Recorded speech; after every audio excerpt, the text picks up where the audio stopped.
Welcome to Herbally Yours, an adventure into the world of natural medicine. Here is your host, Dr. Kamhi, the natural nurse who will help you take the leap to ultimate wellness. Greetings, and thank you for joining me, Kamhi, the natural nurse, for another edition of Herbally Yours, right here on the voice of Nassau Community College, 90.3 WHPC. And we are produced in the studios of WHPC in Garden City, New York. You can always listen to WHPC online at nccradio.org. And here at Herbally Yours, we bring you cutting-edge information from guests from all around the world in terms of many aspects in the world of natural living. Today, our guest is Dr. Cristine Price. She has a doctorate in natural medicine and a master's degree in psychology. She has practiced integrative mental health for over 2 decades and authored various self-help tools in nutrition, recovery, and emotional transformation. Cristine has outlined a holistic approach to healing, addressing the physical, emotional, mental, and spiritual bodies.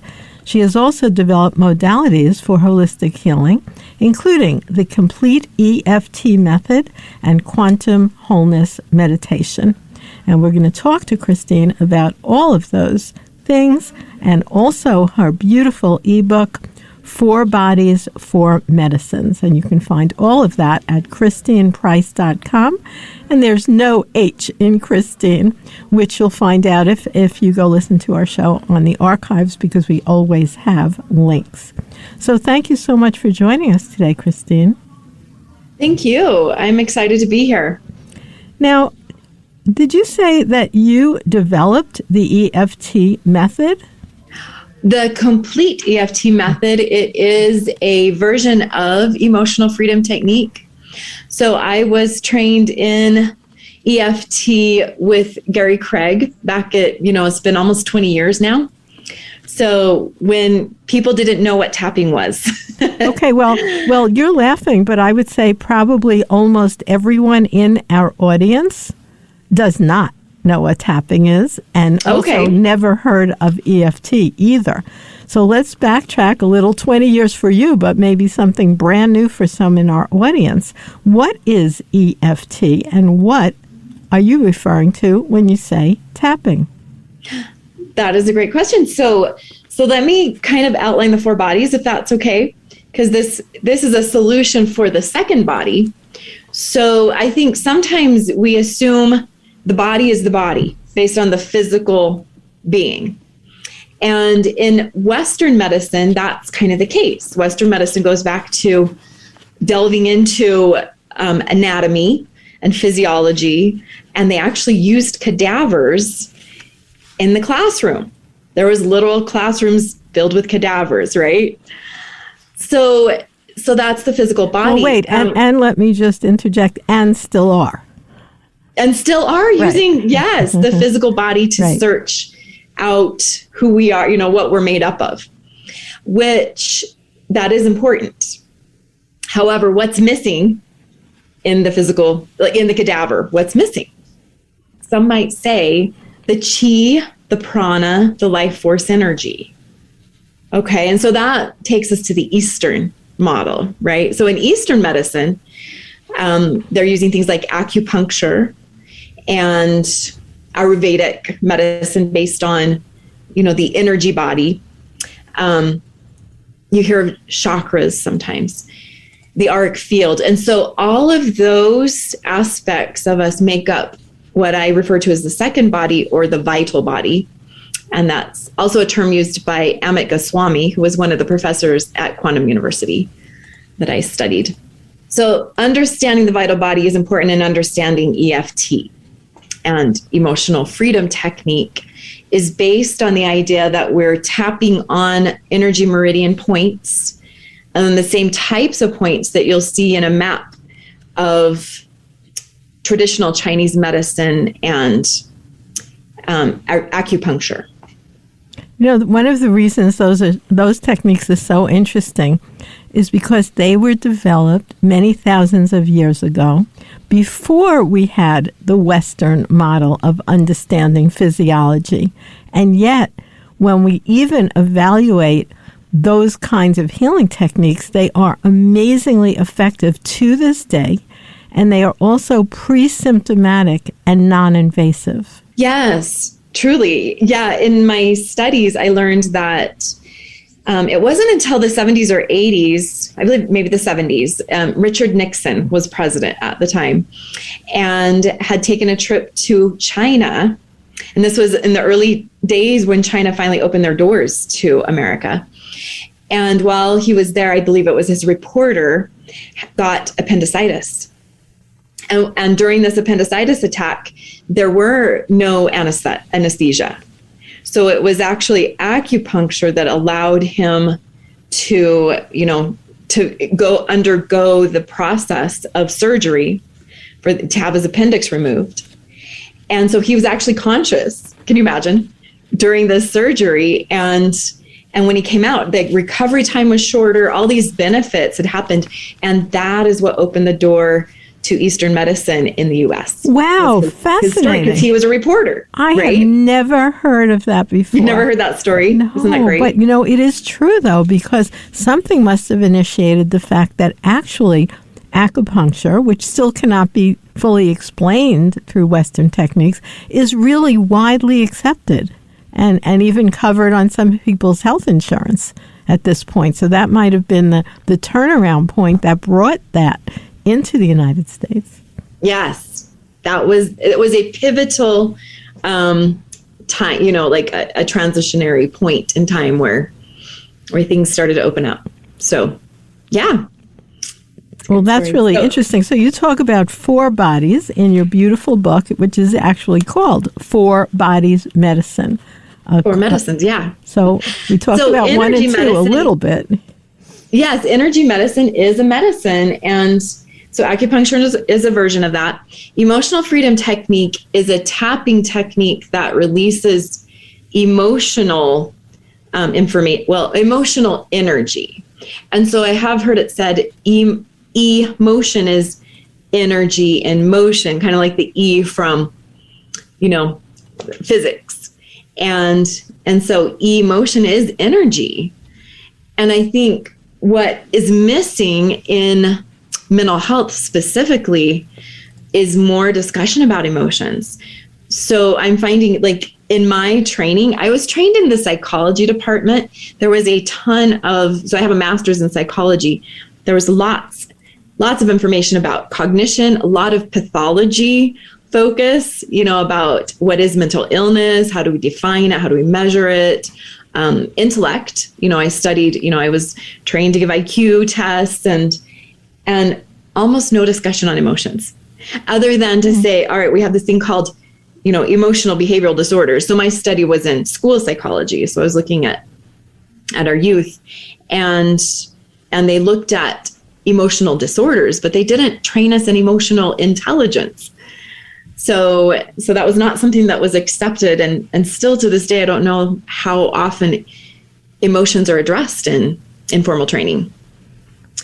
So I learned more about emotional healing, and that word healing is also something that was not used in my formal degrees. Well, yeah, I have to say, in conventional medicine, the concept of cure and the concept of healing is actually not included. It's just not included. Yeah. We talk more about moderating and, really suppression of symptoms, but not so much the concept of actually cure. Yes. And right. And so emotional healing is more of an art than a science in many cases. And so healing arts is something that I learned about also 20 years ago and began to explore. And I felt like I had to keep my feet out on different sides of the path. So I could walk with one leg down the traditional path and everything was research-based and validated and empirical. And then on the other side, it was more feminine. It was more flowy. It was, it was kind of the sense of like, let's feel into our intuition, our sense of knowing, our even things we can't see in the realms of how does healing happen? Curiosity. Well, I think that's another really interesting thing, especially right now in our post-COVID situation in the world, because I've been watching several shows that really are talking about that they're just finding out the emotional components, particularly with children who were basically locked away from life for years. And there's a lot of repercussions of that having to do with emotions that, we never even considered before about, no tactile, not touching friends, not really hearing things, being just locked away with your nuclear family, but even they are all stressed out too. So I think, that whole concept of, well, what would be the big deal about that? What's so terrible about wearing a mask for 2 years? Well, we're starting to see that it does interfere with things that perhaps are not measurable on a physical level. Correct. Yes. And some of us are just innately more pragmatic and, want more evidence. And some of us are more naturally intuitive and feeling oriented. Even in personality tests and in the Myers-Briggs, it distinguishes those two traits. And so some of us are just wired differently. But I think, and in my training, I actually did do a study of emotional intelligence. It was my first quarter of my master's degree. It was the only B I got. Everything else was an A. They did not like it. But I did. I was fascinated by the idea that standard intelligence isn't going to change over a lifetime as much or a whole lot. Your IQ that you're born with is pretty much the one you have when you're done. But emotional intelligence is shapeable, moldable. It's something we can progress within. So that's interesting, Cristine. In your professional opinion, let's say a young child is undergoing, tremendous stress, like in and out of domestic violence, homeless shelters, let's say, beaten, sexually abused, that kind of thing. They often will develop all kinds of personality disorders. And do you think that could be reversed by, honoring that emotional flow and allowing it with something like tapping and other techniques? Could that actually be overcome? I've done some deep training in trauma.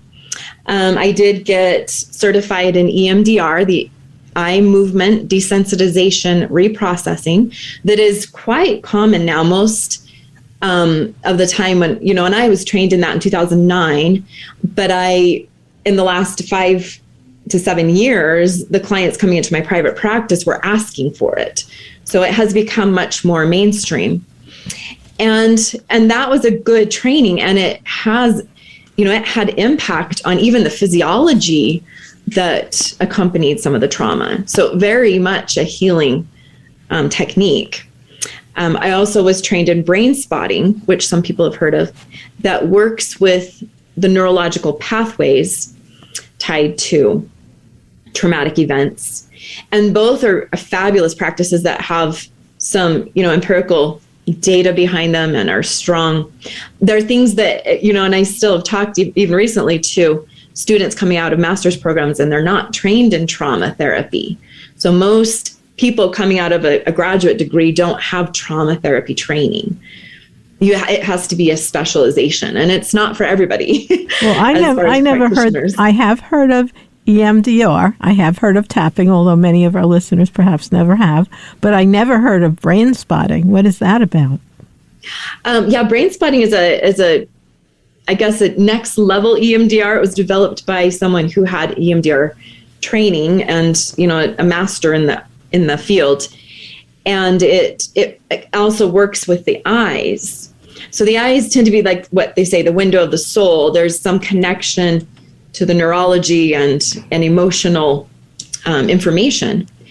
But here's the interesting thing is that both of those, as good as they are as trauma therapies, I did do a study comparing those therapies with EFT. So EFT includes tapping on about 8 meridian points.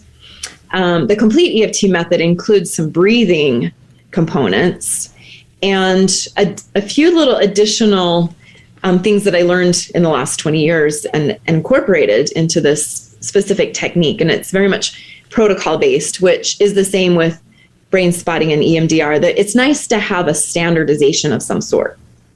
And so I did this study and compared 80 sessions in both clients who experienced EMDR and brain spotting and clients who experienced the complete EFT method. And the complete EFT method was delivered by a variety of practitioners that were trained. So it was not just one person compared to one person as far as practitioners, but the techniques really were what were being compared. And it's fascinating to see the before and after in a session for the clients, because the results of the EFT session are actually almost twice as compelling. As far as the relief of emotions, the relief of physiological stress, the sense of peace, the sense of I can now take care of other people because I'm okay. And those were the types of things I was measuring before and after. So there is something to it. And the theory is that because when you use just the mind to release trauma, you don't want to think about it. And I'm a victim of trauma. I had complex PTSD in my 20s that showed up as actually a psychiatric condition. And so I can say I've been there. And so the reason I had never dealt with this trauma that I had sat with for 20 years is because I didn't want to tell the story. Well, that's wonderful that you're sharing that with us now. And I want to remind our listeners that you are listening to Herbally Yours right here on 90.3 WHPC, produced in the studios of WHPC in Garden City, New York. You can hear our shows online at nccradio.org. And today, our guest is Dr. Cristine Price, and she's discussing with us some interesting things that may be new to many of you and really worthwhile to find out about. And she has a beautiful book called Four Bodies Medicine, a primer for quantum healing, where she describes a lot of these things that she's discussing in her book, and also on her website at CristinePrice.com, and that's Cristine with no H, as she reminds us. But thank you so much for sharing that. So you actually made your way back from a psychiatric condition. I did. Which very often people are told, that's it. You're not making your way back. I mean, you can take medication and suppress it. I was hospitalized, yes. It was fairly severe. And so, like you said, these stories of trauma in children, sometimes it goes in the background. And what happens is it'll get stuck in the subconscious often. And sometimes people don't even remember. And so the mind is very complex. And in my book, The Third Body, let's segue there, right, is the mental body.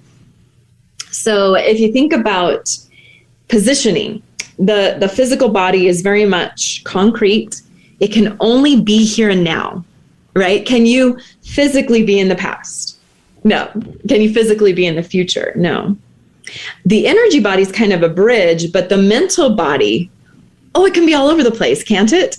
Even in within a moment, you can mentally go places. I can look outside my window and presence myself almost in the yard, right? I can imagine the past or the future and remember the past, I guess, imagine the future. And so the mind is not as third dimensional as the physical body. So when we start to talk about these bodies, we're also talking about dimensional concepts a little bit with this. And there's some, maybe you wouldn't call it disputing so much, but questioning of the energy body because it's not as visible. And so when we start to move into these higher levels of the body, it's not as perceivable as the physical. Although they are measurable, even with some mainstream techniques, like if we think about an EKG and an EEG, that's actually measuring electrical fields. There we go. So that's one way for people to, grasp that concept. Thank you. Yeah, because I think it's just a matter of it's kind of a paradigm shift to think beyond the concrete and, and start looking at, so energy is one thing, but then as we advance further in the body philosophy, we start to move into more of an information field. So my background and experience, I began to study Eastern practices, I would say, in, the early, 20 years ago. And those progressively got me further and further towards concepts, I would say, that were not mainstream. However, we found in the last few decades some integration of these things. And this is why we talk about integrative medicine as bringing together the Eastern and Western philosophies. But we don't see a lot of integrative mental health. But it's coming. And one of those things is mindfulness training. Now that word, I must say, one thing I love about mindfulness is it brought a lot of more esoteric Eastern philosophical trainings, and somehow using that word mindfulness took away kind of like the guru-ish Eastern spiritual reference of it, so that people are better able to grasp it. Like it's more a westernized concept, mindfulness, although it's the same thing. Yes, mindfulness is the westernized concept of actually what is Buddhist principles and philosophies and other Eastern, modalities of how to be. And it is a sense of being present and fully in your sensory experience. And that does allow us to get out of our head. So I think that's one of the best medicines for the mind. And it's not necessarily as, when I was going through my training, it wasn't as discussed, but now I think it is more common. So it's starting to be incorporated more. It's an easy thing to find, mindfulness. Yeah, it is. And it's really worthwhile. In fact, every single one of these things you've talked about, I have studied in great depth for, like you, 20 or 30 or 40 years, and have seen the outcome. They're so easy. Like when you learn something like tapping, or you see a practitioner who can do EFT, this is like non-drug therapy, no pain, very, very easy to learn. A lot of it can be self-administered at home, so you don't have to, fly 1,000,000 miles and spend $1 million. I mean, you do have to learn the technique one way or another. And they're so useful. I really think it should be taught, a lot of these things, as regular life skills. Yes. I think we'll start to see that.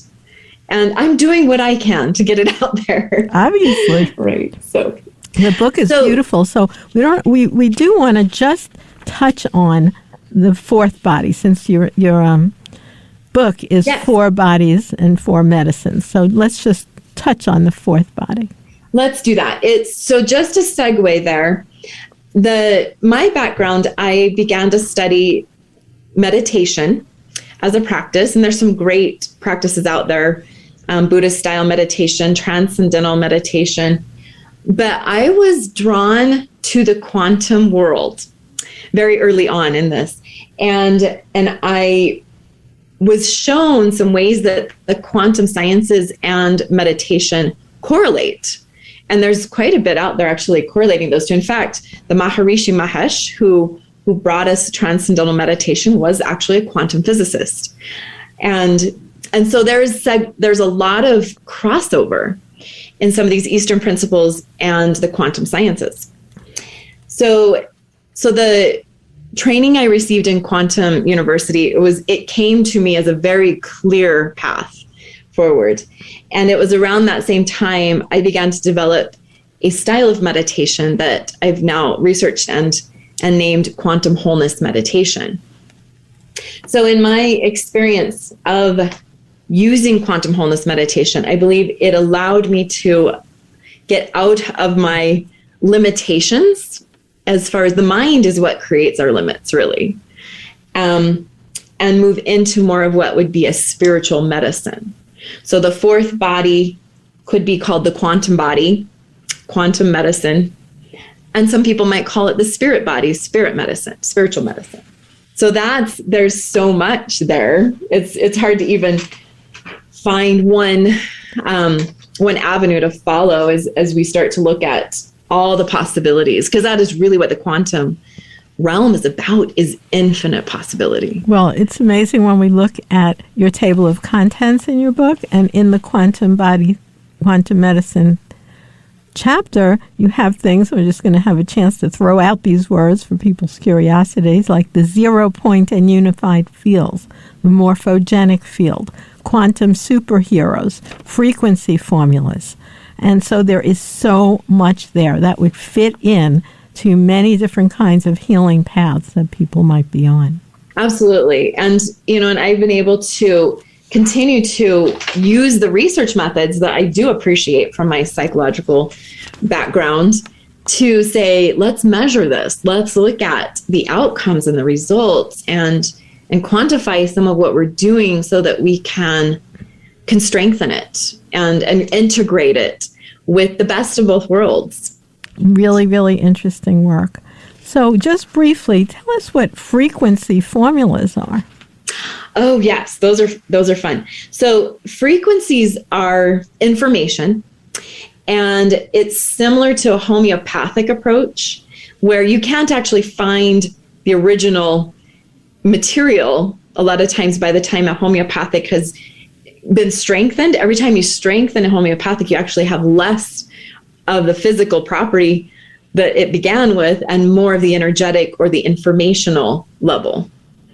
And so the frequency formulas are just using that level, just the frequency of the healing, essence, and it's information-based formulas. So they're actually liquids that you drop in your mouth, and they've been infused with specific frequencies with unique hertz levels and intention. Intention's actually a powerful tool with healing.